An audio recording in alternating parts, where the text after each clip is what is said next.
I am so glad that you're here so we can learn and grow together. No matter where you are in your journey of life and what your goals, ambitions, and dreams may be, deep down in our core, we all share a beautiful common aspiration, and that is to be happy and live a wonderful life.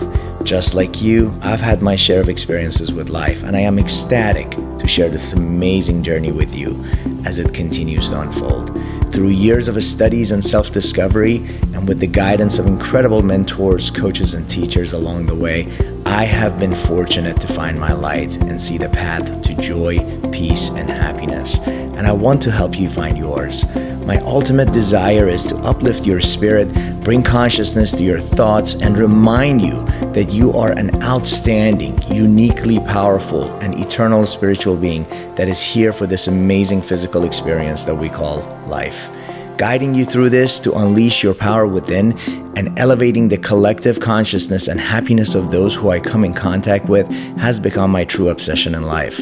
So let's begin this journey together and know that it is my absolute pleasure to get to know you, cheer you on, and be your personal Lucifer and Lightbringer to illuminate the path and be your champion to find your own light along the way. I want you to think of limitless possibilities and manifest the journey ahead and achieve anything and everything you have ever desired. If you are blessed to have found your light already, allow us to pour into each other and share your wisdom so collectively we shine brighter together and be a beacon of hope for others in need. With that said, let's begin and welcome aboard.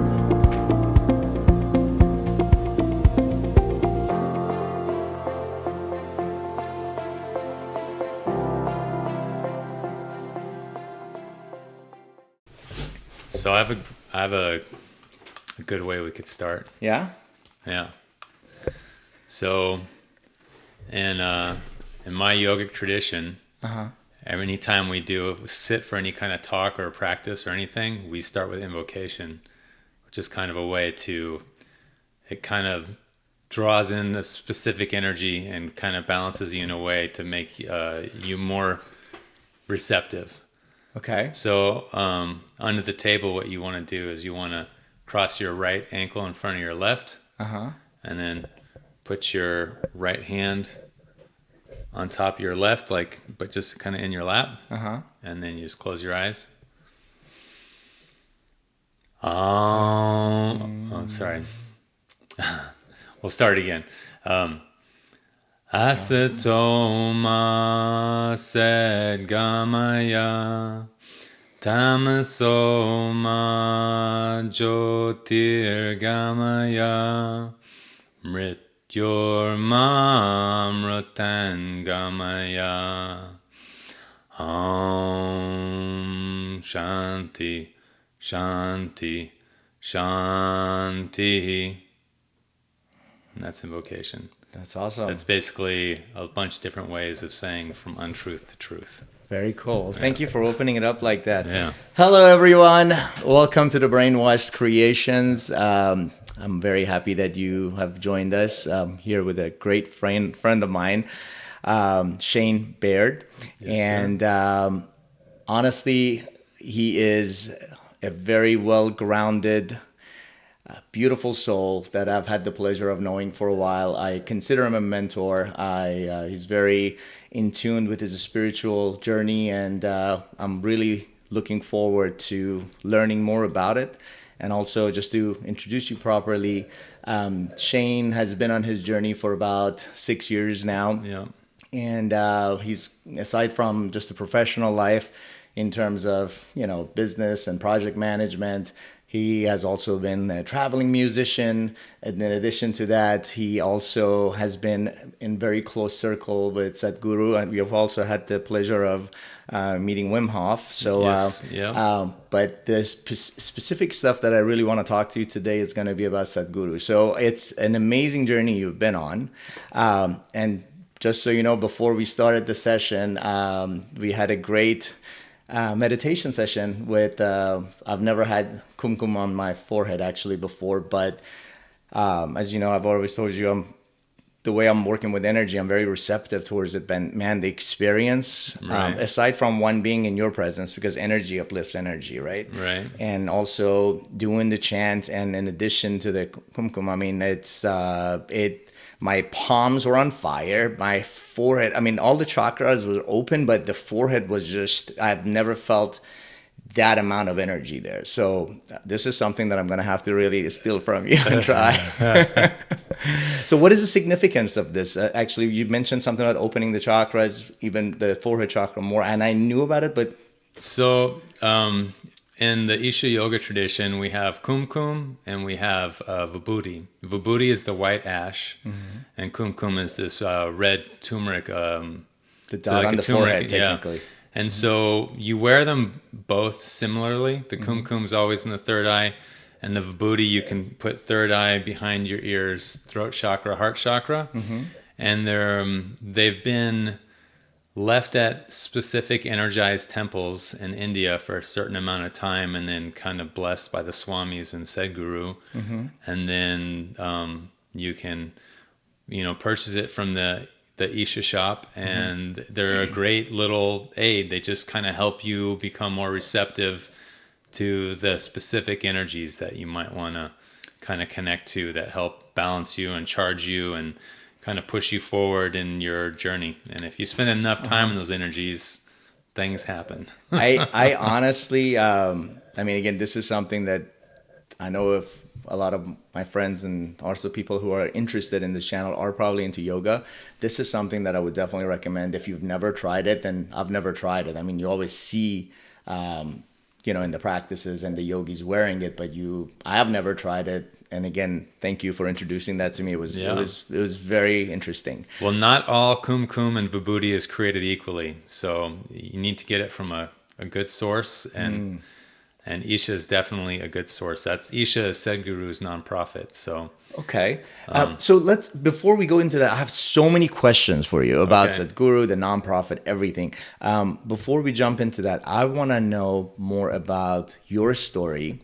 Okay. Because that's one thing we haven't shared even before. Right. I want to know what was happening in your life that allowed you to break through, and tell us the story and bring us all the way up to how did you discover Sadhguru? So, what led me here was I was living in a way that it kind of come to a conclusion. Like, I kind of hit rock bottom, with my personal relationships, with my physical health, with my strong identities I had with specific things. My body was completely giving out on me. I had a lot of problems in my neck where I was starting to lose function in my right arm, and I was actually losing muscle mass because I had a lot of impingements in there. And I went and had quite a few MRIs, and I had some cortisone shots in my spine, and the doctors pretty much told me, well, it's not going to get any better. And your only real option at this point is continue to get shots and do physical therapy, and then eventually get fusions and disectomies and all that kind of stuff. And I was 38. And what was causing all this at 38? I mean, that's such a young, healthy age, right? Well, I've been an athlete my whole life. I had a pretty bad fall in judo in my early 20s. That really jarred my neck. I was trying to play collegiate soccer, and I was getting some scouting. And after that fall in judo, I couldn't run anymore, and that pretty much ended that. And for about 2 years, I really didn't do any physical activity, and I started surfing again. But honestly, I was never the same. I was able to get it strong and manage over the years, and I had various different issues that I think kind of stemmed from that original injury. And I learned how to manage it for a period of time. But all through so I played saxophone professionally. That kind of hangs off your neck. So it causes a lot of kind of stress in the neck area. And then after I finished playing professionally, and had the family life based in Southern California, I was surfing every day for like 4 hours a day. Nice. And yeah, it was a lot of fun, but I would go out way past tired. My body, I just beat my body down. Right. And it just got to the point where I remember after surfing one day, I went to open the door of my car. I got in, my arm felt sluggish, and I went to like grab the steering wheel, and like I couldn't, my arm wouldn't move.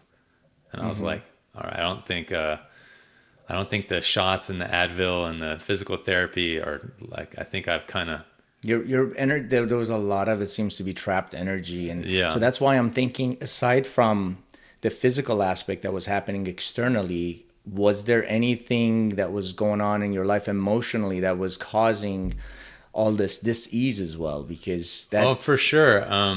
I remember, so I was always a gentle kind of kid. I had like a strong kinship with animals. Like any animal, I could just kind of come up and like we'd be vibing. I think my family was just, we really didn't talk about emotions at the house. We didn't really talk about stuff like that at all. And in fact, I think, my grandparents were in the Philippines in World War II, and like my grandfather was in a Japanese internment camp. And so like he almost died there. And there was a lot of generational trauma kind of from all of that experience. And they came over at the end of World War II. And they're a big, loving family. They treat everyone like family, but there was a lot of unhealthy patterns. Every family has unhealthy patterns. They all do, yes. Yeah, there was no, I never doubted that my parents loved me, and I never was like, I had plenty of food to eat. I was a very safe environment. They didn't abuse me physically or emotionally. They were just a little distant at times and didn't quite understand me, and I didn't quite understand myself. And did you feel loved? I did feel loved, but sometimes maybe I felt it was conditional. But I think that's pretty normal. I think my mom had a lot of fear. Whenever I would say, I want to do this or I want to do that, her reaction would always be like, ooh, I don't know, don't get hurt. Ooh. And then, whenever I would tell my dad, like, oh, I'm going to play music, he'd be like, okay, that's great, but why don't you get a real degree first? So it's like, whatever I said I wanted to do, like, I never really felt like I got like full, like, yeah, you can do it, go for it. It was always like, I don't know. So a lot of my focus is on this area of that subconscious, right? I mean, if you think about it, by age 7, essentially our subconscious is made. And a lot of it is these interactions and these downloads, literally, that, to your point, the generations that has been downloaded in the DNA to some degree with the energy of it. And then also the stuff that were in the hypnosis stage as a child all the way to the age of 7. And you're getting that information that it all becomes eventually limiting thoughts, limiting beliefs that is running in the back program that also leads to choices in addition to the physical thing that you were doing, that it all makes you come to that collapsing point. Right. Now, where do you go from there? So once you're there and I was like, okay, the doctors are essentially telling me you're screwed. So, well, I refused. So first I started talking to people that I knew had some kind of spinal surgery. And I started really looking it up online. And I think out of all the people I talked to, only one person was like, yeah, it was awesome. I'm glad I did it. The rest of them were like, yeah, I didn't really solve the problem or cause new problems, or, it's just like, yeah, I'm not the same, or, And so I had at the time I have a little kid, and I want to be able to do things with her, and I'm like feeling like a cripple. And, there's also a lot of sickness going around on both sides of my family, like cancer. And it was just a really difficult time. And I was like breaking down and sobbing every day. And on top of all that, I always I felt like the empathic victim in the family setting all the time. And I remember the only thing I could really think of to do, I was like, all right, well, I don't want to get surgery, but I had heard of grounding. I'm like, and it made scientific sense to me. Negative ions cool off some inflammation. So fortunately, we live pretty close to a nice beach. And I was like, I'm going to just start taking walks on the beach because it's a way for me to try to keep up some level of fitness. And I'll just breathe deep and take these walks on the beach. And there were 5 miles, I did this 5-mile circuit at the beach.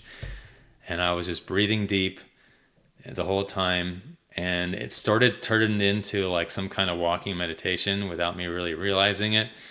And at one point I started to like really examine my life. And it's probably the most honest I'd ever been with myself to this point. I really started to, like, I really honestly said to myself, what if I'm the asshole?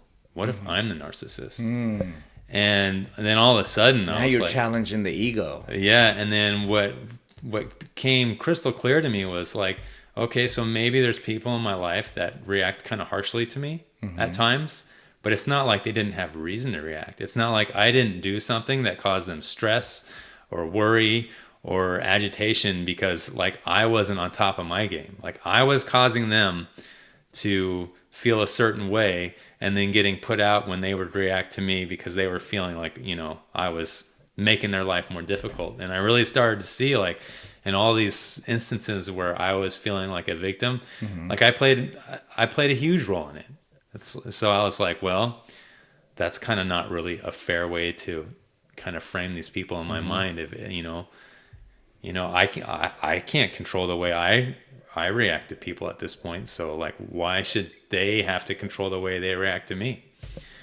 And so that was kind of the beginning of like kind of things starting to unravel a little bit. And then I think about 8 months of doing this walk, almost like 6 days a week, I had a pretty profound awakening moment, totally sober, but I felt like an energy shoot through my body, and I just started having tears of bliss. And you know, I have family members with cancer. I'm sobbing every day, but all of a sudden, and my body's still broken down, I feel this energy shoot through my body, and I felt so blissed out. I had just tears streaming down my face, and it felt like 5 minutes, but it was more like an hour and a half. That's incredible. And I was like, so beautiful. I didn't know what happened to me. But after that moment, when every time when I'd lay down to go to bed, I would feel the energy like rushing through my body, and I would twitch, and I couldn't go to sleep. And it was a little bit scary, and I didn't know what was happening. And I started kind of researching, and I'm like, I think I had like some kind of spontaneous Kundalini awakening. I mean, it wasn't spontaneous because it was life circumstances. Yes. It was me stepping towards truth. It was me deep breathing and connecting to the earth. It was like all this cleansing stuff happening. And whether I really realized it or not, I was like stepping into real yoga for the first time in my life. I think it's fair to call it the spontaneous. Your energy, you're naturally were gravitating without even any guidance from outside. Right. Internally, you were guided. I mean, it was spontaneous in the sense where I didn't have like a mentor pushing me in a way, but I was doing the things a mentor would tell me to do, or some mentors would say to do that would spark something like that to happen. Yeah. And so at that point, I started listening to Sadhguru online, and I started listening to Wim Hof, and I started doing the Wim Hof breathing exercise and ice baths as much as I could. And I really started to feel this energy in my body get stronger. And, you know, I started to feel better inside and started to feel some relief. And then I actually did a big event with Wim and got to meet him. And it was a wonderful experience, and it was very energizing. But then at some point, I started to feel like I wanted more. Like I felt like his techniques got me to a place, but I still didn't feel totally balanced. So you saw it Wim Hof because of your experience walking on the beach, your breathing, you recognize the breathing is helping. So obviously as a master in the breathing techniques, you just found him that way, and that was the first connection, right? And he was talking about being healthy and strong, and I'm like, I want to be healthy and strong again. I don't want this neck stuff to be bothering me. And then I found the Sadhguru app, and he had there's a bunch of free practices on the app. And so I started doing all his free practices along with my Wim Hof breathing. And How did you come across Sadhguru to begin with? He just started popping up in my YouTube feed. Isn't that crazy how when you're aligned, you attract what you need, right? So Wim Hof and Sadhguru started popping up in my feed, and both of them were just interesting. You know, Wim Hof fascinated me because of all of the crazy feats he did, and then Sadhguru just makes so much sense about to me, like what he would when he's just talking about just living life and Right. and just how to be in the world. It just made a lot of sense to me, and so Now, you're a part of the Isha, which is Sadhguru's nonprofit organization, which one, I'm getting goosebumps thinking about it because I would love to actually contribute and help at some point if it's in the cards for me. The second part is I want to know how that is going. What is your role in there? And what is your experience when you're in the presence of such just really balanced energy? That's the way I see him as. It's just like balanced and calm and peace and love, right? So Yeah. what's your experience like? It's been really wonderful. So in Isha, there's a lot of Indians in Isha because Sadhguru is Indian, but there's just a lot of people of all ages and all nationalities, all walks of life that are into Isha. And honestly, so his flagship program, like the first program a lot of people get exposed to, is his inner engineering program, where you learn the Shambhavi Mahamudra Kriya, which is a 21-minute meditation that you get initiated into by Sadhguru. Even if he's not physically there, you still get initiated by Sadhguru. It sounds kind of wild, but it's a thing. Like, it blew my mind. The energy is in the quantum field. If you think about it, the energy, there's no time or space. So Right. if the viewers are seeing this, there's different topics that it could go into, but it makes perfect sense. Yeah. So just to add to what you were saying. So I actually saw there was an inner engineering program happening in Orange County, and so I'm like, might as well go do it. You know, I sat with Wim, so let's learn one of Sadhguru's like next level practices. And Sadhguru wasn't there. And the interesting thing was, energetically, the actual meditation didn't like really blow my socks off, because I had a lot of pretty intense experiences doing the Wim Hof breathing.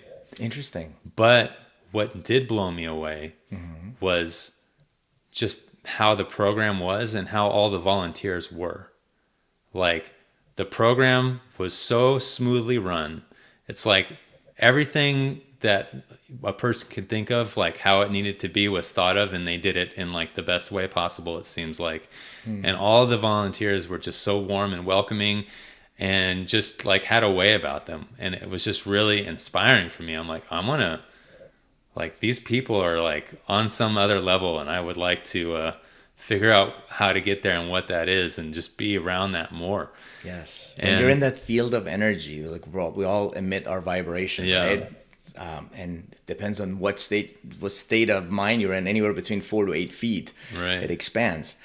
And I can only imagine being around so many people that are in that level and just feeling cleansed and uplifted. That sounds incredible. I remember at that point in my energetic development, I was starting to feel my third eye already. It would come and go, and sometimes it would get pretty intense feeling, and sometimes I wouldn't feel it at all. One thing I did notice was, as soon as I walked into the hall that we were doing our the inner engineering program, I felt it super intensely. I was like, whoa, okay, the energy in here is pretty strong. But like during the actual initiation meditation, like, I mean, nothing really happened. It was calming. It was nice, but just the ambiance and the energy in there, like, I was like, all right, there's something going on here. I'm going to stick with the practice. And it's definitely a practice that the more you do it, and if you do it with absolute involvement, it grows and grows and grows and grows. Absolutely. So I have experienced that firsthand. And again, thank you for introducing me to him a while back. And again, some of the meditations and practices. And again, I considered him an online guru for me, and master, and I learned from him a lot. So thank you for that. Absolutely. Now, at what point did you start to feel you're being healed from all the physical illness and the disease and disease that you were experiencing? It was interesting because it was a real slow, gradual process. But I would feel on like some of my really energetic meditations, because they would vary from day to day. Some days I would barely feel anything. Some days, like, there would be tears that I didn't know why, and they weren't sad tears. They were just like really happy tears, or just tears I didn't know. I was like, I don't know why. I wasn't thinking of anything, but now I have tears, and it feels pretty good. But on those intense days, I would almost feel an energetic pressure in my neck area. And I would feel movement and hear like popping and cracking sounds. And it would feel a little bit better. And and then I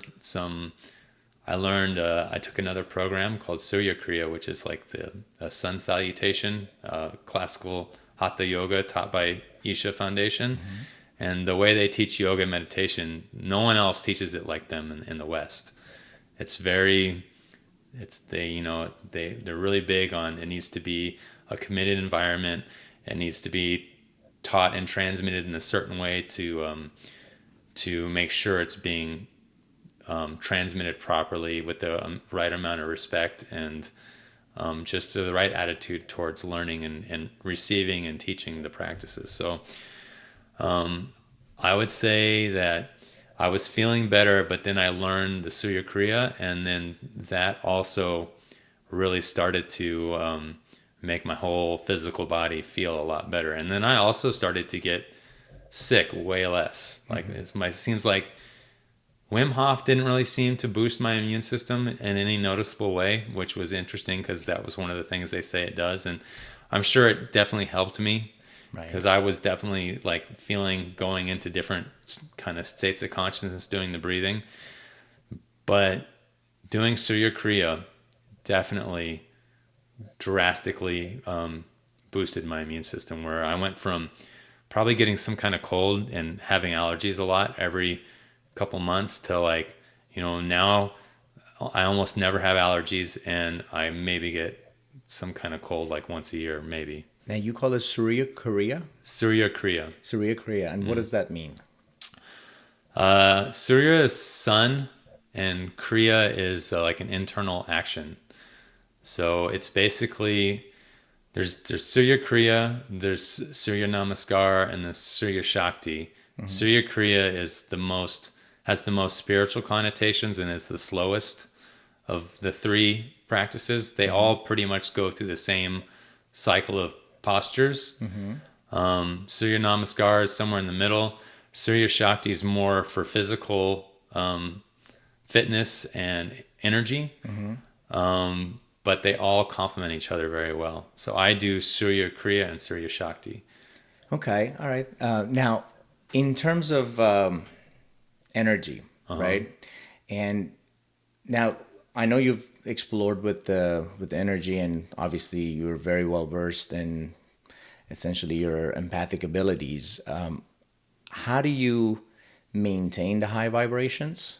What is your usual practice? Because from interaction, from just the daily life, right? We pick up stuff on our subconscious or actually conscious mind that essentially might be triggering subconscious stuff that takes us back to this state of fight or flight, that you're stressed, you're not thinking about your inner peace, you're worried about the bills, about everything else that comes with you to you from the outside, right? So what is your practice to cleanse that and essentially shield yourself from it to maintain your peace? Because every time I have interacted with you, there's this beautiful, calm peaceness about you that I can totally connect to and resonate with, because that's how I feel now after I've had my journey. And I know that you've had it in a completely different level, being around a mystic like Sadhguru, which again, that's something that I really want to experience someday soon with you. So how do you go about keeping cleanse and high vibrations at all time? Well, I mean, I do my practices every day. And I mean, it just depends what my day is like the next day. I mean, there are times when we have a flight early in the morning. I'll get up at 2 and start my practices if that's what needs to happen. And there's some days where, I will kind of skip some practices, but do what I feel like is the essential ones. And what are your practices like? So I start off with a lot of the free practices that I learned on the app just to kind of loosen up. The Upa Yoga, or they call it pre-yoga. It just kind of gets my body activated, gets it kind of online after it's been laying down and sleeping all night. And then as I get more loosened, well, actually, I start with some chanting and do a practice called Bhuta Shuddhi, which is like a cleansing of the elements. It's like a 10-minute chant, and there's some fire and earth and water involved. And then I listen to Guru Puja, which is like just calls in all the gurus. And then I do my Upa Yoga. And then after that, I do the preparatory asanas, which there's 3 specific kind of asanas, which is postures that you do to kind of get you ready for your Hatha Yoga and meditation. And so the Hatha Yoga, the purpose of the Hatha Yoga is to get your geometry of your body aligned and your energy aligned so you can sit comfortably for meditation. And it just also happens to have a lot of physical benefits when you kind of get all that together. So then I do my Surya Kriya and my Surya Shaktis, which takes me anywhere from 30 minutes, and it can take me over an hour, just depending on how many cycles I want to do. There are days where I've done it for like an hour and a half, and when I do it that much, it's like those nights I don't need as much sleep. It's pretty interesting. Right. And then after I do that Hatha Yoga, I do some pranayama or breathing kriyas. There's a bunch of different breathing kriyas in his Shakti Chalana Kriya. It's just like And this is all in one day, right? Yeah, this is all in one day. And how long does this take you? I'd say my mornings usually take about 3 hours. 3 hours, okay. Yeah, and so I you wake up early to be able to do all that. Yeah, I usually wake up no later than 5:30. 5:30. And start. Sometimes, just depending, I'll get up earlier. Sometimes, if if I stay up super late, I'll sleep in a little. But I mean, I don't even sleep in very much anymore. I just naturally kind of get up. Gotcha.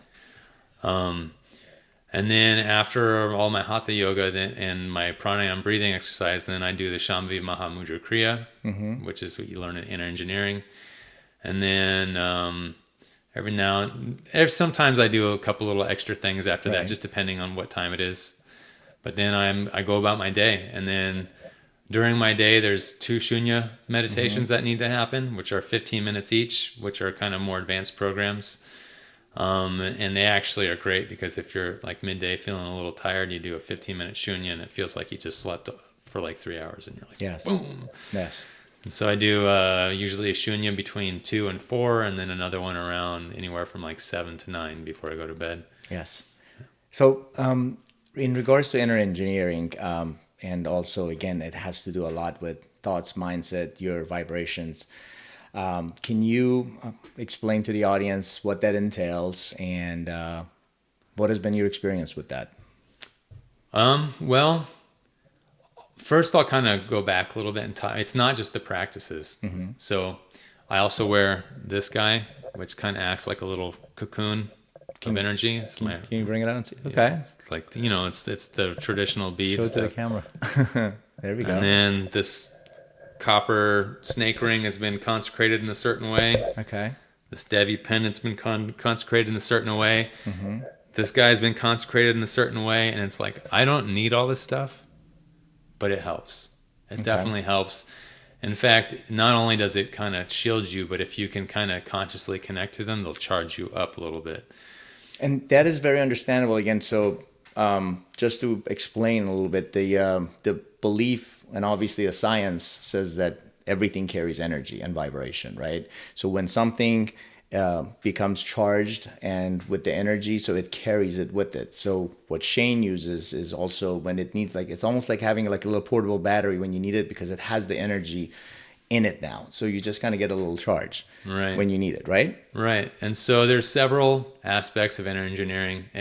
So he says it's not a teaching, but he does give some teachings of ways he wants you to try to approach life before you're eligible to actually receive the physical practice. You have to go through, it can either be like a 7-video online course, or you can do the inner engineering complete inclusive. I forget exactly what it's called, but it's like a 4-day program.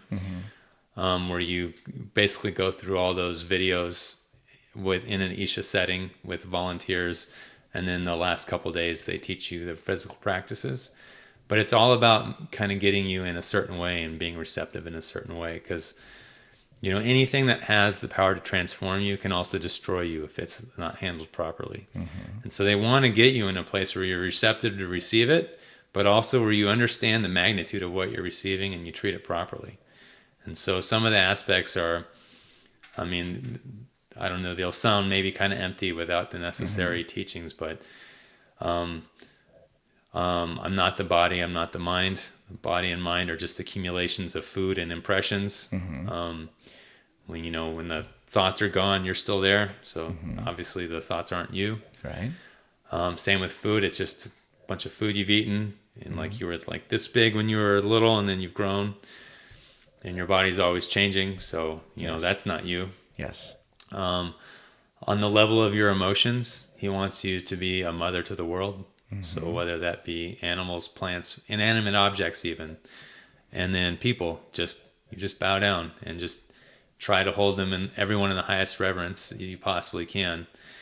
I want to expand on that for a minute. Okay. So the beauty of that comment alone, it in itself, that's called unconditional love. Right. Right? You are, as we said again, everything, whether living or not living, has energy and is made out of energy. Now, there's a higher frequencies in the living thing, obviously. That's why we value them a little bit more, Right.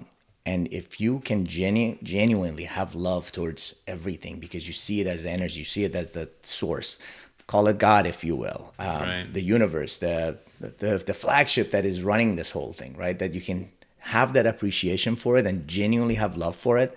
So when you actually are interacting with people, you're interacting with love and compassion. It creates a different vibration that it aligns you with the source. The source is all love, right? Right. So it just aligns you in a way that literally creates that calm and peace and your heaven on earth, essentially. It really, if you can really align with that, your whole experience from day to day and how people respond to you and how everything responds to you, like even plants will respond differently to you. Yes. Animals respond, everyone. It makes a huge difference in your life. You have graces on your side. Yes.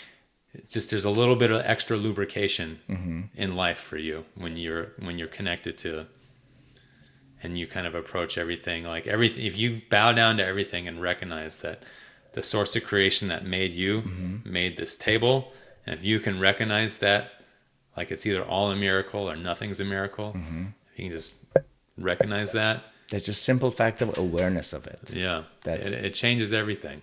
That gratitude and love are just like when they're combined together, man. I mean, things in terms of manifestation, and that's something that I have experienced when I want something. And just again, right before the interview, I told you this. I love you like a brother, and I've always wanted to do this with you and just sit down and talk to you. And last night during my meditation, and this is the part that I'm usually very present during my meditation. My mind drifted, and I was just like, I have no idea if I just thought about you or connected to you. And I was like, man, I really want to talk to Shane.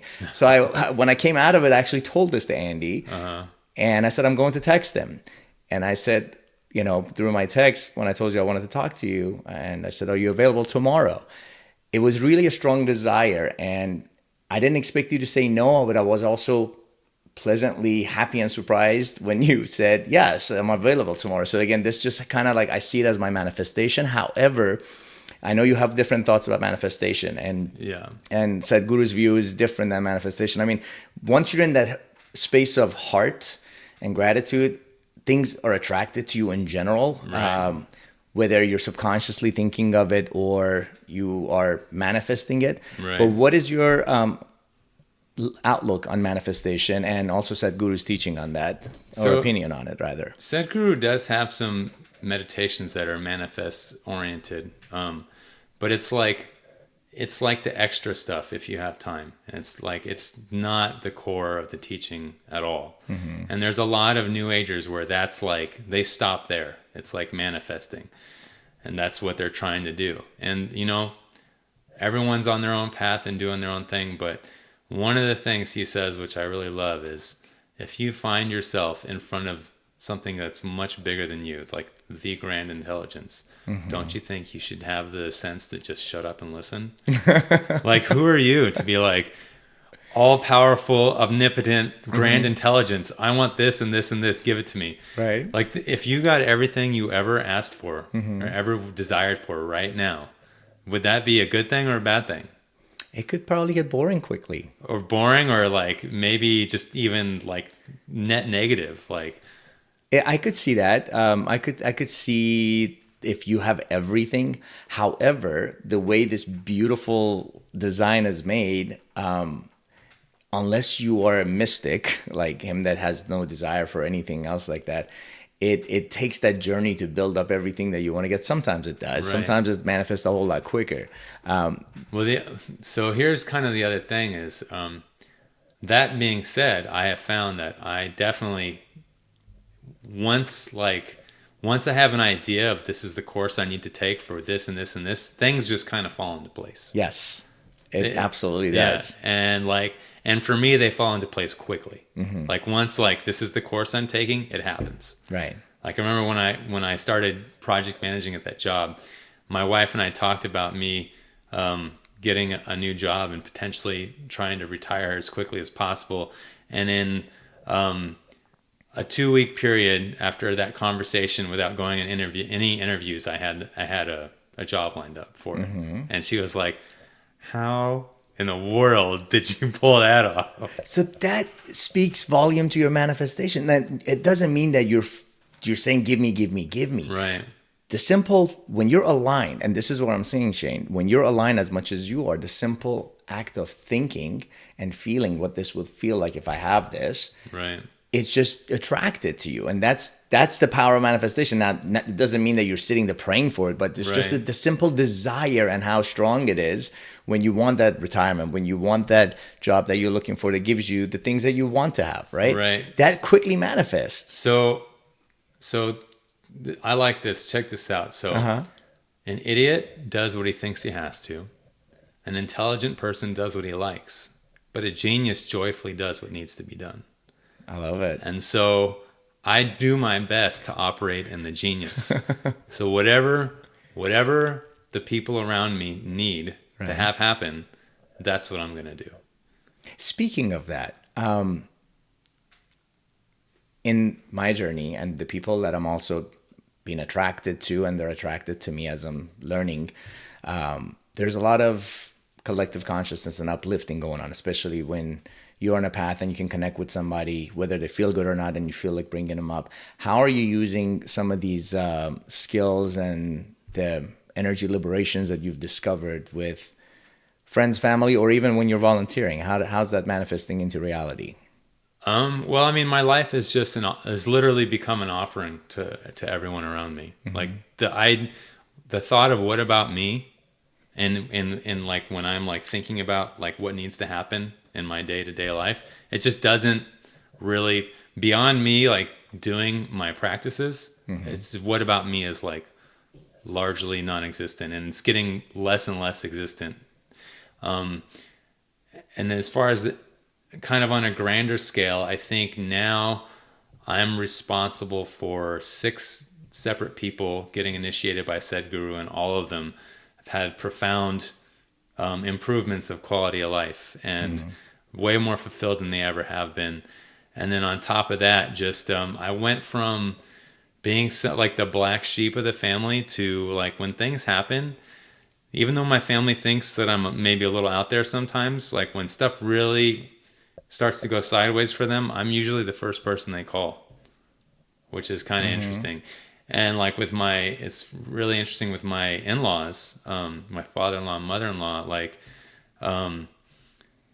my relationship with them is great. And the funny thing is my father-in-law, he was a nurse practitioner, so in the military and so like in the Western system, but like he is like, he saw like the transformation that happened in me.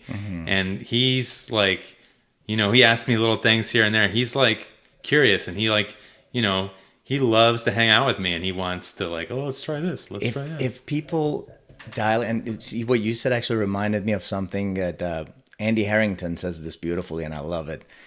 He says, why do you try all your life so hard to fit in when you were born to stand out? Right. right? We're all unique, right? So you found that niche and you're actually exploring it, and that's the beauty of it. And honestly, based on my experience too, you start attracting people that, one, either can uplift you, or two, need you. Right. Whether they know it or not, they just come within contact with you. And I've been blessed to, I consider this a gift, honestly. The fact that I'm able to help others, uplift them, read their energy, being able to communicate.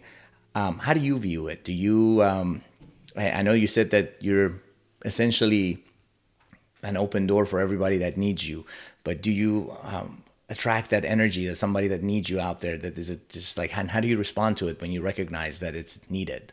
So I definitely have to balance my time because, my family, my immediate family, my wife and daughter, they get priority just because they're my wife and daughter. Of course.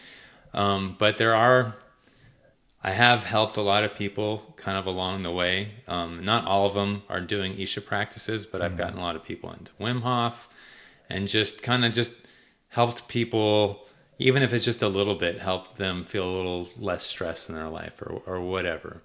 And there's definitely my whole life and even more now, like I'll get random people just come up to me and just kind of dump all their problems on me. It's interesting what happens when you're connected. Yeah. I can relate. And that used to be draining for me, but I have like, I don't know, it seems like I have an infinite amount of energy to handle that kind of interaction now. What do you do with that when they're unloading? Because my experience, I usually quickly hear it, and with some techniques, one, aside from breaking their pattern of what they're focused on, right? Because if you can, Dr. Joe Dispenza says, if you can think it and you feel it, you can heal it, right? Right. So if they're going through that, usually my pattern is I break that thought process and I start bringing the attention up to their own self-talk, right? Because I've listened for 5 minutes, and usually it's limiting thoughts,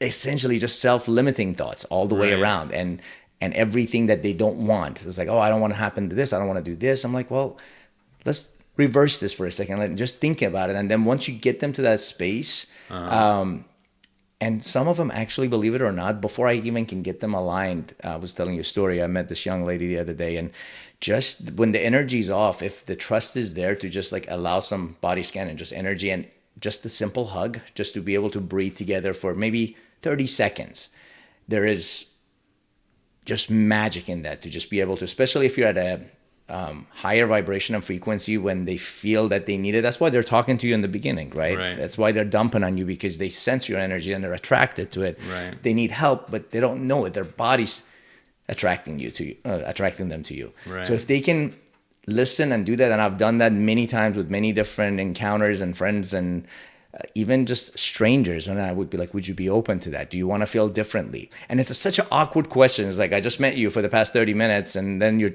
unloading on me, and I'm asking you, would you like to feel differently?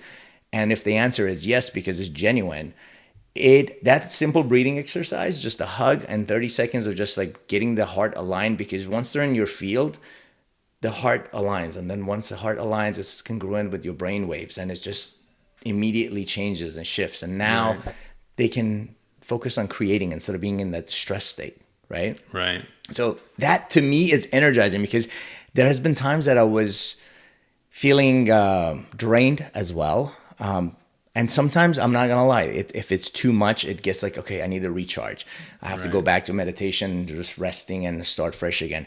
Because its energy is just, it depletes, right? If some people are energy givers, some people are energy suckers. They don't know they're energy suckers. Their frequencies at a level right now that they're sucking. They're not giving. Right. And the beauty of it is it can be adjusted. It's like a radio station. The frequency can change with the thoughts, with the feelings, with the vibrations, and the emotions follow, right? Right. So, I mean, there's a couple different levels that I kind of handle that on. Like, one is I've been consecrated. I've been blessed in a certain way, and the practices enhance that and keep it strong, to where just me like being where I'm at has an effect. And then on top of that, if someone's like telling me their problems, it just kind of depends. Like, I gauge their sincerity. Are they just dumping? Or are they looking for answers? Yes. If they're just dumping, I'll mirror them. So I'll use some like modern kind of hostage negotiation techniques where I'll just kind of repeat what they're saying to me in their own words and make them feel heard, and then just build some trust like that. And That's then good. if that's like, that's as far as it goes, that's as far as it goes.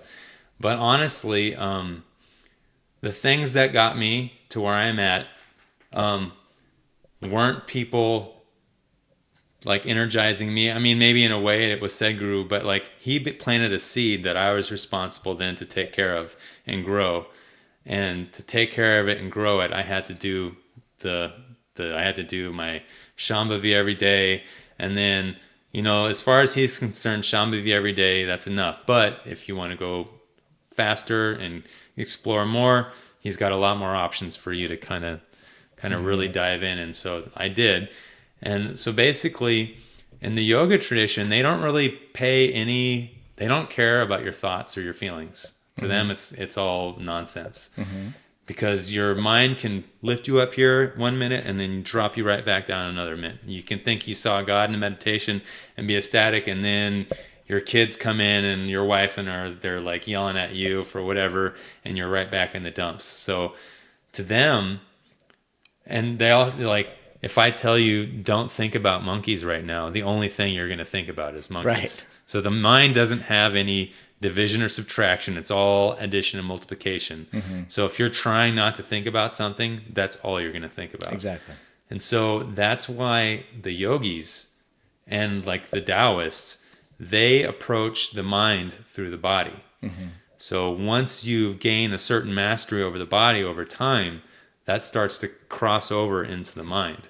So when someone is really genuine and was looking for solutions, I'll build the trust, and then I'll just take them through some kind of simple processes. Some like, I'll show them some simple, maybe like a chant or a simple breathing exercise that'll start to improve their focus. It'll start to balance them a little bit. It'll start to calm them down and start to kind of build that foundation they need. And the thing is, when the body's not doing something, you know it. Like if I can't bend down and touch my toes, I know I can't do it. It's not like the mind. If the mind's all over the place, you don't know if it's happening or if it's not happening. But if it's, when someone's doing the breathing exercise correctly. When someone's doing the yogic locks correctly. So like when they learn all the processes, if they have the feedback from their body, if they're doing it right or wrong. And if they do it right enough over time, then that inner peace starts like meditation isn't a thing you do. Right. It's a quality that you receive after you start to get control of the mind, body, and energy. Right. No, that through makes the sense. physical practices. Absolutely. The little doggies are going crazy. Yeah. Just to wrap this up, I have a couple of quick questions for you. Sure. When I reached out to you for podcast interview and the podcast, I shared the name Brainwash Creations. What was your perception of it before you even saw the content? I thought it was interesting, and I could see where it was coming from, especially with your episode with Wendy. Okay. And I liked it, but I also, to me, it's a little in the new age realm where I understand the allure of like hypnosis and like building new good habits. Yeah. But I would just say that's great in the beginning, but the goal is to not have any habits. There's no such thing as a good habit, because a habit just means unconscious action. You want every action to be conscious. Yes. You want to be completely aware of everything that you're doing or not doing. And when you have that kind of clarity, it really changes things. It's like you don't want to just do things because it's like programmed into you. Yes. You want to go above the programming and be the one that's completely in control all the time. And I'm not saying that I'm like completely like not in the programming ever, but I will say that when I am doing something that is part of my program, I recognize it. Yes. And that doesn't always mean that I change course. Right. But I see it. I'm like, yeah, that's... That awareness is really important again. Right. So between that interview and now, I actually went ahead and did the hypnosis session with her. And honestly, I truly enjoyed it. It was it was a great experience for me in terms of bringing up some trapped, I would say, trauma and memories that I didn't even think about it, and just being able to revisit it and reframe my thoughts around it. Because again, I teach that stuff, right? However, when it's done to you, when you're actually receiving it, it's also healing, right? So it's good that I really enjoyed it. It just kind of opened it back up. And all it's doing is just bringing up some old program that you might not be even aware of. Man, this happened. Right. You know? And okay, now let me reframe it. The awareness, how do I want the new code to be inputted? Right. Literally. Well, you know, what it can do is you can program yourself to start doing the things that you need to do to get to the point where you don't need to be programmed. So it can be really, really helpful to get people to take the first steps they need to take to start really helping themselves. Yes. But eventually, if they stay on the path, then they won't need to be programmed. Absolutely, 100% They'll be just at the controls themselves. Yes, the program is already there. You're on autopilot now, so you're just kind of going with the new program that doesn't need to be reprogrammed anymore because that's your desired one. Absolutely. Yeah. So, question for you: what are the 3 things that you're grateful for, and why? I am grateful for my wife, because she's actually. This is really funny. She sees how I am with everything. Like I can't do anything half-assed. And she saw I was struggling, and she's like, "Why don't you look into self-help stuff?" And she jokes like, "I should have never told you to do that," because you went crazy with it. But that's great. So she really is responsible for me really kind of stepping into where I am now. I love that. You know, I'm grateful for all the mentors and teachers I've had along the way, because they've definitely really, I mean, that's why I'm able to sit here and be the person I am today. That includes my parents and, you know, all my family and you know, all the gurus and spiritual teachers that I've had the good fortune of being able to sit with and be with them. And that's wonderful. And I would say, I think, you know, my daughter too, because, you know, with your spouse, I think you love your spouse, but they're kind of an adult already. But when you're really responsible for bringing up someone, for like raising someone, it's like, that's like a whole other level. And so she really, having a daughter was a huge motivation to really get my shit together on a whole other level, because I didn't want to pass on all my bullshit to her. Right. I mean, it's inevitable, but I at least wanted to model, you know, something better than what I was operating at. That's a beautiful one. And here's the way I see it now, with the knowledge that you have, with the power of the mind, the power of energy. I don't believe it's inevitable anymore. Now you can definitely help her reprogram the proper way to find her way sooner than you and I did. Can you imagine, as a teenager, by early 20s, when she taps into that and be able to get where people like you, I, or other people can get to, and just that. Imagine if we had this when we were in our teenage years. Yeah. Can you imagine that? I know, right? So yeah, I mean, that's a great actually sense of being able to promote that, and imagine the ripple effect of her doing that with her friends, right? Imagine what she can do with her circle of friends, instead of promoting, you know, just some of the stuff that the kids go through nowadays with the bullying and with the social media and the negativity of it, being able to bring that around to just a higher level. Right. It's beautiful. So now I just want to thank you again for opening your beautiful temple to me. Absolutely. And doing the meditation. Is there any last things on your thought? Any message for the audience? I would say that it's never too late to really kind of step into this. And I really think it's like the most important thing you can do is to get your life balanced and in order, and then ask the question. Like, be really committed to truth about everything. step into truth with everything. And it doesn't need to be, where you're calling people out left and right, but like just be aware of the truth within yourself. I love it. And like it doesn't mean that you need to be on a soapbox preaching. You need to do this. If you're not doing this and that, then you're not living right. It's like, I don't really think that gets people really anywhere. People that agree with you are going to hear you, and people that don't are going to just get triggered and avoid you.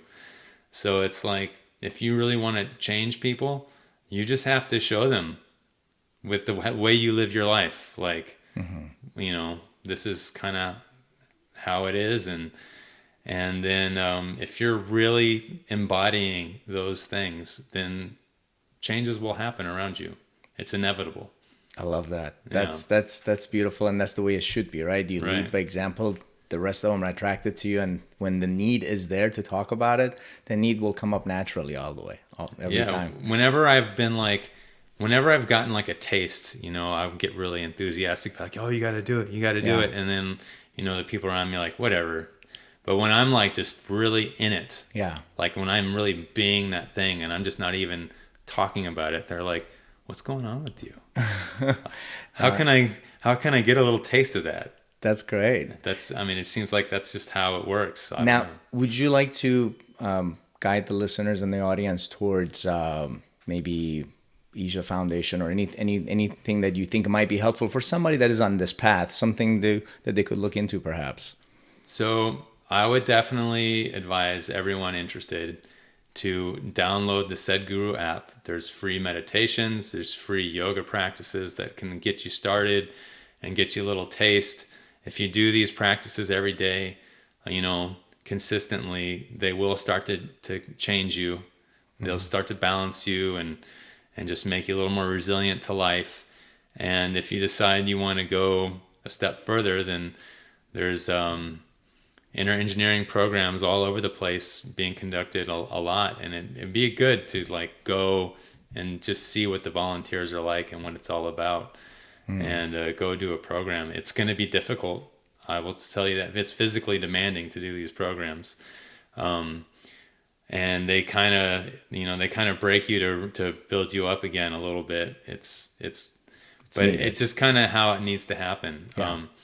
And it's a beautiful experience. So just so people know, Isha Foundation with Sadhguru, I think there's something like 17 million volunteers worldwide.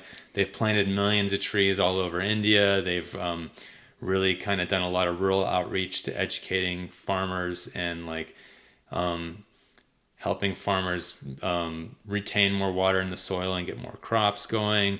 And Sadhguru has done a Safe Soil initiative and gotten governments all over the world to commit to revitalizing soil, to have a certain amount of organic material in the soil to help ensure food security around the world. And the Isha Foundation does not hold balances of money.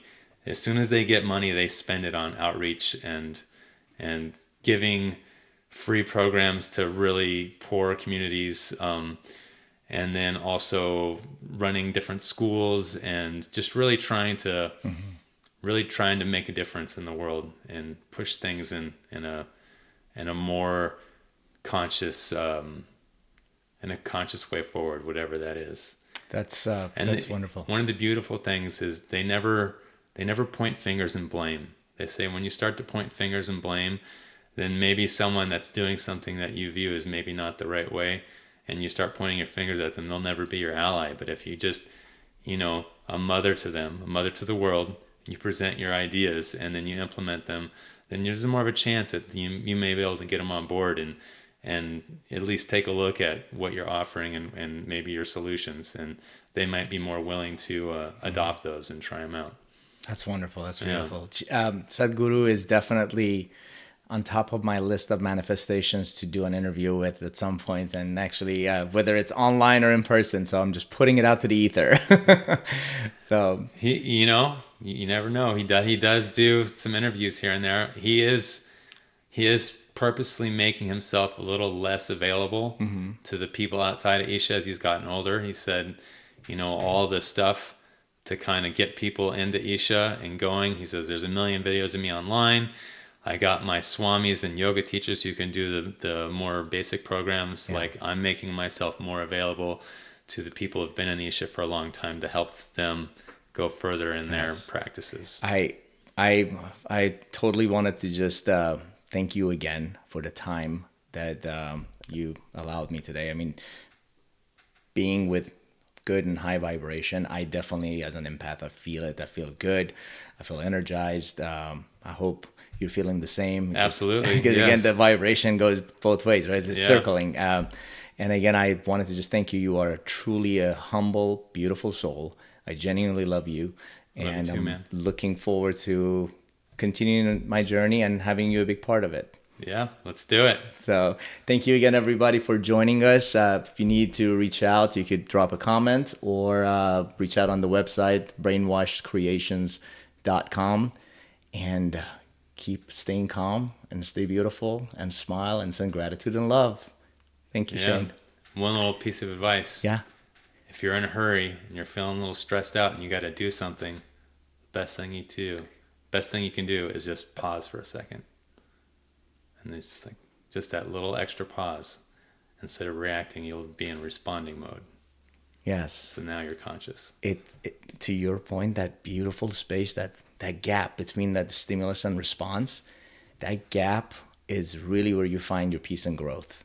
That's 100%. I feel you. I know what you're talking about. Yeah. Been there, done that, and continue to grow. And that's just the name of the game, because it's a never-ending game. Yeah. Because once you feel like you've got to figure it out, something else is going to come at you. But you know that's just level one when you think you got to figure it out. Right. Thank you again for your time. Yeah. Have a great time, everybody, and peace and love. Bye. I hope you enjoyed today's episode and join us next time. If you'd like to sit in as a guest to talk about your journey and share your success story on this program to inspire others, or perhaps need a little pick-me-up in the form of support and advice on how to overcome the life challenges you are facing now, drop us a line at brainwashedcreations.com. Let's connect and step into my world. Please share this with the special people in your life, and remember to smile big, love and laugh often, and surround yourself with those who uplift you constantly. Live your best lives, my friends, and keep on cleansing your mind and be conscious of your thoughts and your self-talk. Until next time, I wish you peace, love, and harmony.